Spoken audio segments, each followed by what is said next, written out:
Hi everybody, it's Patty again, and I want to share with you this technique that I have for distressing paper. Different kind of distressing. I kind of call this like the shabby chic distressing. So let's get started. I happen to have blue. You can use any color. And what I do is I use the Folk Art white paint and I water it down, and you can see it's like really watery. Okay, and you're gonna need a spray bottle of water, and what you're gonna do is you're gonna wet your paper down really good first.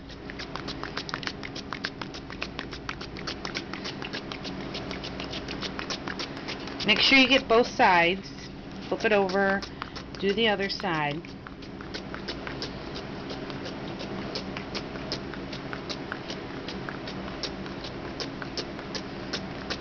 Okay, then once you get it nice and wet, what you're going to do is crumple it up.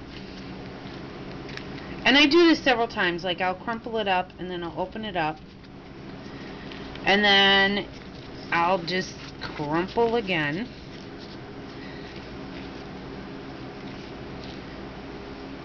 You want to be careful though, because your paper will be very kind of fragile, I guess is what you want to say.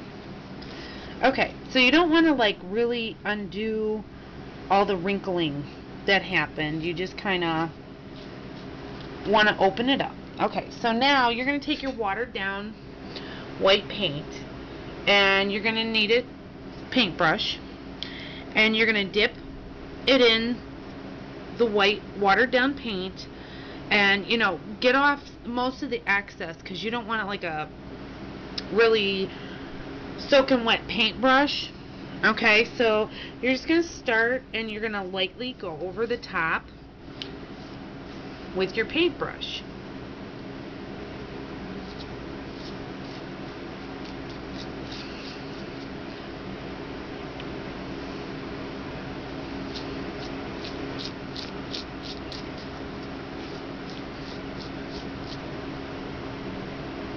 And you kind of want to be careful because the paper is still wet, so you don't want to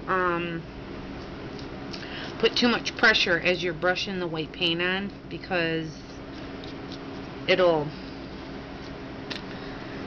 tear your paper.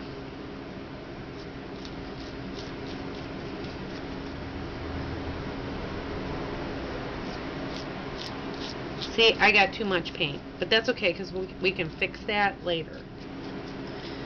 This is kind of like a no-brainer. You get too much paint, you can just kind of blend it all in.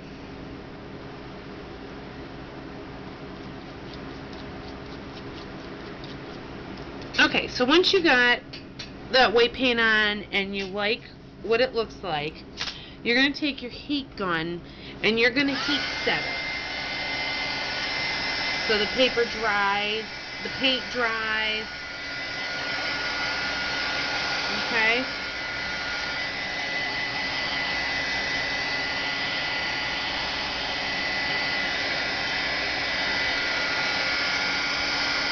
This is a long process.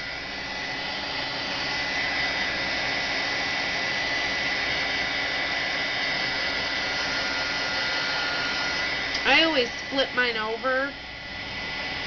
Once I get the surface dried on the one side, I'll flip it over and dry it from the back, because your paper was wet. And it dries just a little bit faster by doing that.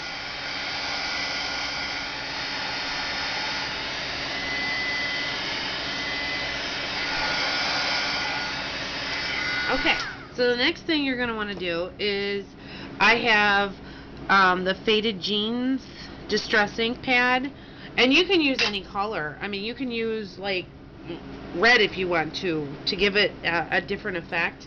And you're just going to lightly take it and go over top.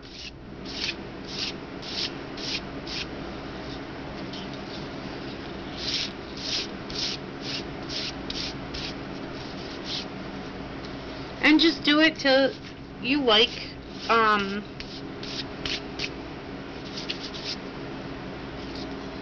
you think it looks good. I mean, there's no right or wrong. If you like it, then that's all that counts.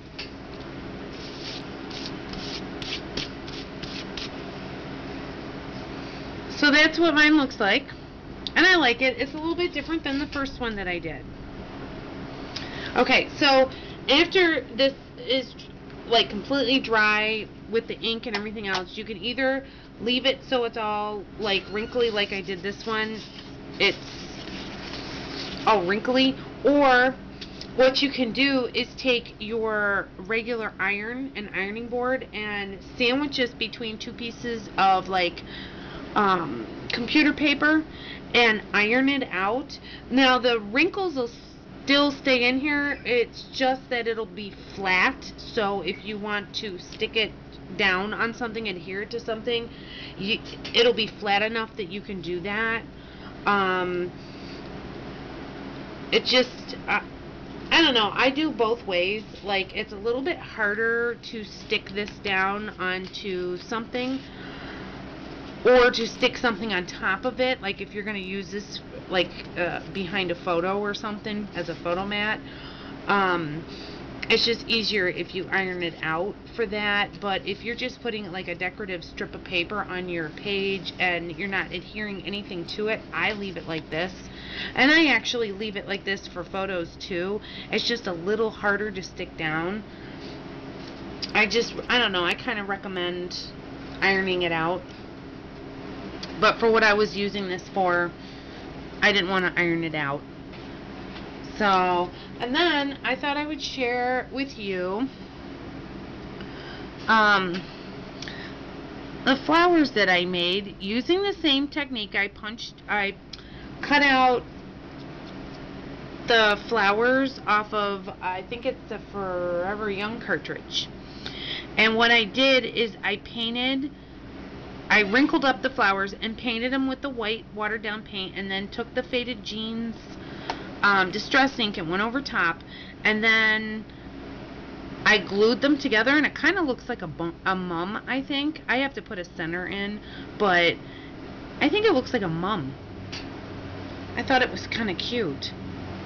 And I like the two-tone effect. And then this one I did too, using the same technique. And this one,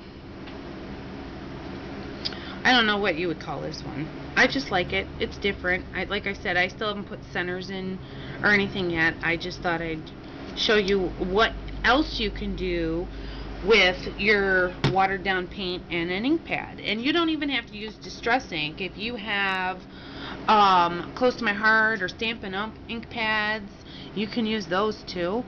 It all works the same. This Distress ink pad, I think